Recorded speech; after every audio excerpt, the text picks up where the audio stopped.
और आरजेडी नेता अब्दुल बारी सिद्दीकी ने महिला विरोधी बड़ा बयान दिया है। मुजफ्फरपुर में पार्टी की अति पिछड़ा प्रकोष्ठ के अति पिछड़ा सामाजिक जागरूकता सम्मेलन में सिद्दीकी महिला आरक्षण को लेकर विवादित बयान दे दिया। सिद्दीकी ने यह कह दिया कि महिला आरक्षण के नाम पर लिपस्टिक, पाउडर और बॉब कट वाली महिलाएं ही आरक्षण का लाभ उठा सकेंगी और पिछड़ा समाज की महिलाओं को इस व्यवस्था का कोई लाभ नहीं मिलेगा। सिद्दीकी ने मौजूदा महिला आरक्षण व्यवस्था में पिछड़ा और अत्यंत पिछड़ा वर्ग की महिलाओं के लिए कोटा तय करने की मांग की है।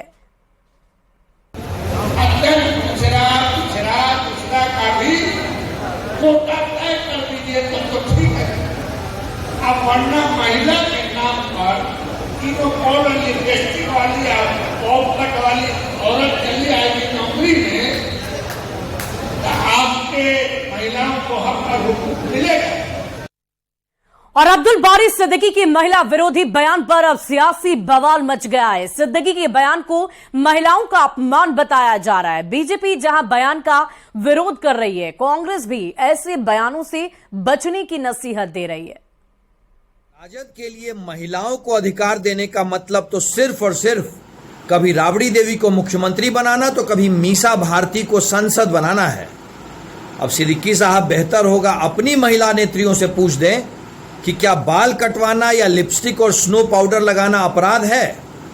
ये राजद की महिला विरोधी सोच को परिलक्षित करता है और यही कारण है कि जब जब राजद सरकार में आती है तो महिलाओं के खिलाफ अत्याचार, महिलाओं के खिलाफ अपराध चरम पे होता है। राजद के नेताओं की कुंठित तो समाज को बांटने वाली सोच और मानसिकता अक्सर दिख जाती है। महिला आरक्षण बिल एक ऐतिहासिक बिल है केंद्र सरकार के द्वारा, पर राजद के नेता अब उस पर भी राजनीति कर रहे हैं और इस बार वो हमारी महिलाओं को बांट रहे हैं। महिलाओं को वस्तु समझने वाले उनके रख रखाव और श्रृंगार पर टीका टिप्पणी कर रहे हैं। आरक्षण का लाभ सही रूप में उन लोगों तक पहुंचे जिन्हें सही मायने में आरक्षण की जरूरत है, तो ये चिंता तो सबको करनी ही चाहिए और इसके प्रयास भी सबको करने चाहिए। लेकिन रही बात महिलाओं के श्रृंगार के या उनके छोटे बालों के, तो इस तरह की टीका टिप्पणी ठीक नहीं है। महिलाओं को जिस तरह से रहना है वो रहें, जिस तरह से कपड़े पहनना है वो पहने। उनके कहने का अर्थ है कि जो शोषित है, जो वंचित है, जो पिछड़े हैं, जो अति पिछड़े हैं, जो एससी हैं, एसटी हैं और जो अल्पसंख्यक समाज के लोग हैं जिनकी बड़ी आबादी है, उनको आप भागीदारी नहीं दे करके महिला आरक्षण में कहीं ना कहीं उनकी भावनाओं के साथ जो भारतीय जनता पार्टी ने खिलवाड़ किया है। अब अब्दुल बारी सिद्दीकी साहब को बयान को जिस तरह से तूल एक निगेटिव सेंस में दिया जा रहा है, ये निराशाजनक है। उन्होंने उनके शब्दों को नहीं, उनके भाव को आप देखिए। उन्होंने वही बातें कही जो बातें सदन में जब महिला आरक्षण विधेयक बिल पर बहस के दौरान इंडिया गठबंधन के तमाम घटक दलों ने पूरा समर्थन इस बिल को दिया, इस मांग के साथ की तमाम महिलाओं की, तमाम वर्गों की महिलाओं का रिप्रेजेंटेशन सदन में हो सके।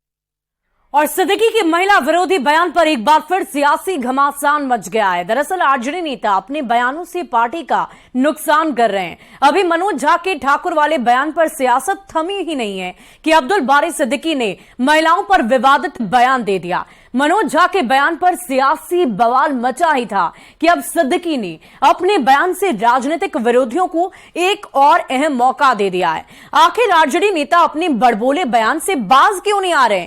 क्यों बार बार इस तरह के विवादित बयान उनकी तरफ से दिए जा रहे हैं? दशकों के इंतजार के बाद महिला आरक्षण बिल पास हो गया है। इस विधेयक का विपक्ष ने भी समर्थन किया। अब आरजेडी महिला आरक्षण बिल पर विवादास्पद बयान देकर अपना ही सियासी नुकसान करने में क्यों जुट गई है? विपक्ष की मांग है कि इसमें पिछड़ा और अन्य पिछड़ा वर्ग को शामिल करना चाहिए, लेकिन इस मांग को सीधे तरीके से रखा जा सकता है। महिलाओं पर छींटकाशी करना कहां तक सही है? सवाल हम ये बार बार कर रहे हैं क्योंकि लिपस्टिक, बॉब कट और इन बातों का जिक्र करना कुछ जरूरी नहीं था। सीधे तौर पर भी एससी एसटी वर्ग की महिलाओं के लिए मांग की जा सकती थी। महिला आरक्षण को लेकर अब तक राजनीतिक पार्टियों के अपने अपने तर्क और बयान थे, लेकिन आरजेडी नेता अब्दुल बारी सिद्दीकी का बयान सबकी समझ से परे है। सिद्दीकी ने महिला आरक्षण को लेकर महिलाओं की निजता पर हमला कर दिया है। यही वजह है कि सियासी विरोधी उनके आपत्तिजनक बयान पर हमला कर रहे हैं। सवाल तो यह भी है कि आरजेडी के इन समाजवादी नेताओं को क्या हो गया है, क्यों बार बार इस तरह के विवादास्पद बयान दे रहे हैं, बार बार विवादों से जुड़ते हैं, विवादों में बनते हैं और ऐसे बयान से अपना सियासी नुकसान भी करवाते हैं।